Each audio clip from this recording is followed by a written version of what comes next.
Okay, TNT and Lex, no? So, doon natin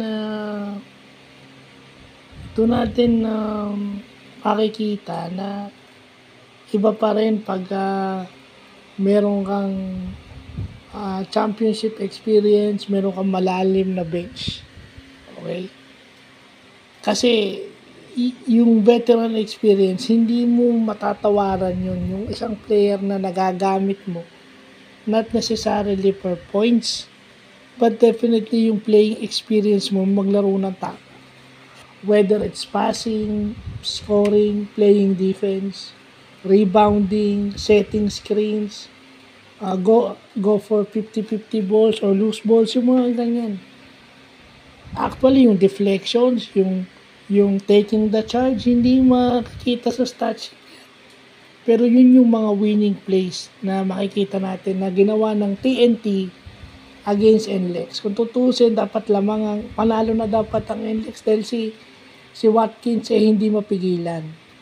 May height advantage yun, pero bakit nagawa pa rin manalo ng TNT?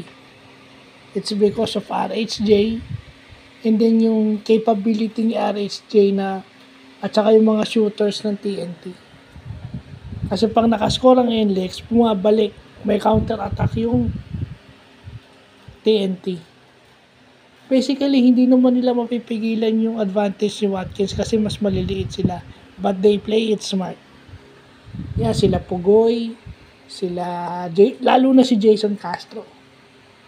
Diba? Yung mga plays nila na napipilitang mag-help si Watkins kasi pinapasok nila.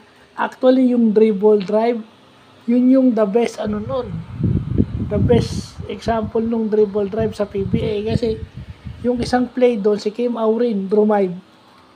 Then si Watkins, na puwersang tignan itong depensahan itong umigot yung bola, nakashoot. Si Glenn Cabuntin libre.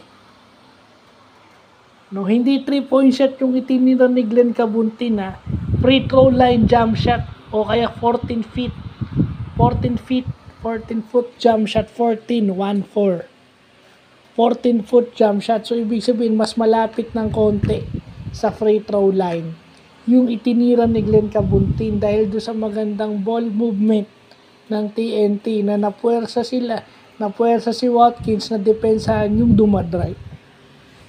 Kasi minsan sinasabi nyo 3-point shot, yun yung sinasabi ko kanina no? Kasi pag hindi ka tumitira ng jump shot, hindi ka shooter. Diba? Kaya nga jump shot yun Kaya nga jump shot because you shoot. Ang ginagamit mong tira para umiscore sa basketball is jump shot. Ano bang objective ng jump shot? To shoot farther away from the basket. So jump shot. So ibig sabihin, pag nakakashoot ka farther from the basket at kahit saan sa ring, perimeter yan, 3-point shot, 4-point shot, shooter ka. Yeah. Yun lang yung ginawa ng mga players ng TNT, honestly. I think, dinaan lang ng TNT sa experience. And, of course, napilayan pa nga si Reynand Batak Sana nga makabalik dahil malaking importance si Reynand Batak. Sana nga makita ni Chot Reyes yung kombinasyon ni Reynand Batak at saka ni Jason Castro. Put Reynand Batak on the 2 guard and then put Pugoy or Cabuntin on the 3. Yung small ball sila. Yun yung magandang kombinasyon na magandang makita. With RSJ playing center.